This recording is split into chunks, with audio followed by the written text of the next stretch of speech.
Hey, Naz here. And this is episode one of my new series that I've been planning on doing for like 2 years now.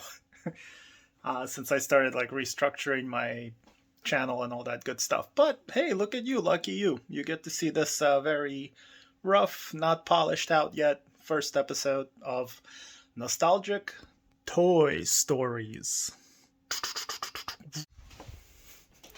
All right. Hey, so you guys, those of you that watch my channel, you know that I collect toys. I collect that stuff, this stuff, that stuff like that.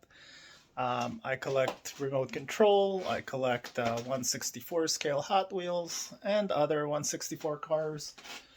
I collect, well, a lot of Fast and the Furious too.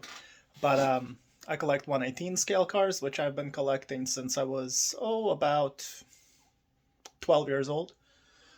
Then I have some 124, which are also Fast and the Furious, but I try not to collect 124. That's pretty much it. I have six of those. I'm happy with that. Um, I have a bunch of miscellaneous stuff that I collect. Everything here has a story, believe it or not. There's sticker books, comic books. These are my customs that I make. I don't know. There's customs I collect from my YouTube viewers and friends. I love those a lot. Oh yeah, there's gonna be some really good Toy Stories coming up about this collection of cars. They're the old USSR cars that my dad would get for me when I was a kid, before I was 10 years old. So throughout my childhood, I always been collecting stuff. So not to mention there's stamps, there's military patches. I'm leaving out a whole bunch of stuff. But anyway, what we're talking about today, the main star of today's story is this 202 BMW 118 scale. Let's get her out. Now, there's a story pretty much behind every one of these cars. None of them were purchased like in bulk. All of this took years and years and years over my life. A lot of them was purchased with my mom. A lot of it was purchased with my dad. A lot of it was purchased by myself when I got older. Hey, look, it's me. Whoa. But yeah, there's a lot. But yeah, lots of awesome stories. So today, talking about this bad boy. Oh man, he needs to be dusted. But I bought this brand new. It was still sealed in its box, which is a mistake that I opened it up. Sorry. There you go. Get a little better light on here. Yeah.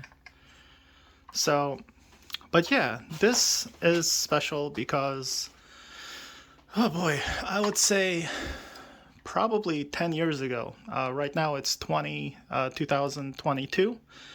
And, whoa, almost ruined that. Why don't we put that on the stool right here before I really ruin it? So let me sit down on the floor here and tell you about this car. So yeah, this is an amazing car, first of all. My dream car is 2002 BMW. As you can see, this is from Enso, whatever. Doesn't matter to me. There's your motor. Everything opens up. Doors. Trunk should open, yep. There we go. So this 2002 Tii, I'm not sure. But anyway, I always loved these boxy shaped cars, and this one is no exception. Okay. So the story about this car is I picked this up, like I said, in about 10 years ago. Me and my dad used to go to thrift stores all the time. Rest in peace. So I was kind of thinking about a lot of stuff lately about what I've done with my dad and the influences he had on me and my collecting insanity. I've actually gotten rid of probably 90% of a lot of things I collect just to minimize and focus on life instead of stuff. But the stuff that I did keep has a story behind it or some kind of meaning to me, such as this car. So, The thing my dad and I would do would be go to flea markets, thrift stores, different places, and look for amazing things to find, to resell, like antiquities, antiques, all sorts of different things. And so yeah, one day we went to this one thrift store, and I believe it was in New Jersey.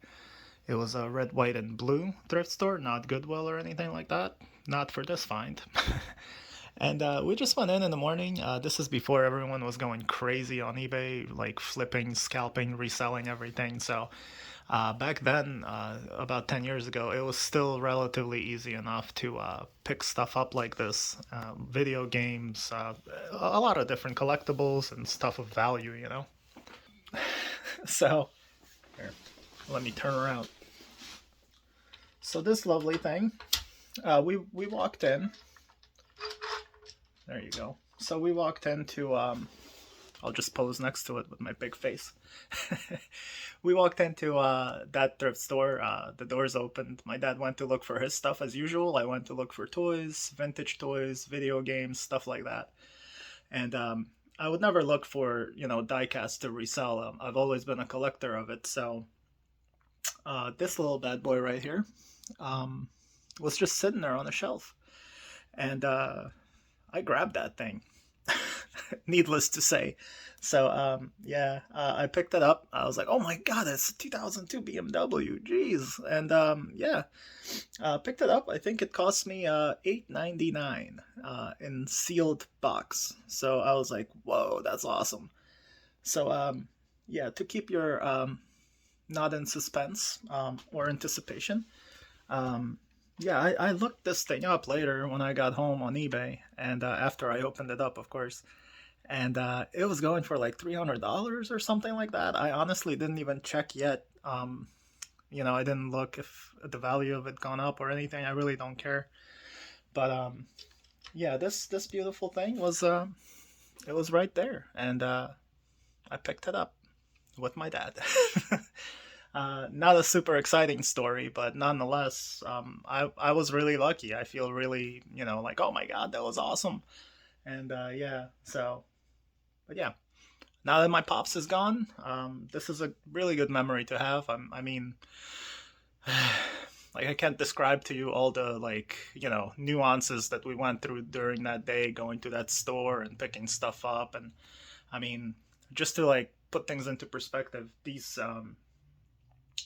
10 years ago when you'd go to a thrift store, I would go in, there would be stacks of like NES games, Super NES games, Genesis games, and they were all like $2, $5, and if you knew what you were looking for, it would be amazing. Like people scored really well, but there weren't that many resellers back then. It was just collectors, and now that it's all popular, collecting's like in right now, so everyone's collecting nostalgia and all that stuff. So it's kind of difficult for anyone to really find stuff in the wild at flea markets or whatever. It's still possible. I definitely still find amazing stuff, but at the same time, I'm not really looking for anything anymore. So unless it's like something I really stumble on and I'm like, oh, that's awesome, then I'll pick it up. But yeah, stuff like that, you're not gonna find this in a thrift store. Not sealed, not for $8.99. Nowadays even thrift stores and like Goodwill and all that, people that go through that stuff, they basically look everything up and price it accordingly. A lot of times you'll find the stuff for the same prices as on eBay, to where like it really, really like, what the heck, you know what I mean? So, but it is what it is. So that's why I really cherish this thing. That's why I'll never sell this. It's just an amazing thing. Hopefully one day I'll manifest myself a real one and drive that around. This is kind of like on the same level of loving cars as like a Datsun 510. Let's see what else. What other boxy cars do I like? There's Renaults. There's Peugeots. There's all sorts of different boxy cars from like 70s, 80s. There was a lot of beautiful stuff like that. I love a lot of BMWs as well. Also from like this era up until like late 90s. Anything that starts late 80s, sorry, anything at like 90s and up, BMW's kind of changed their game, and I don't know, they don't look that good. But these things, fantastic, right? I love this car. So yeah.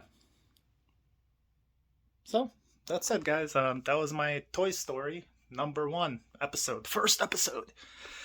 Moving forward, these will get better. I will be wearing better hats that don't slide off my head.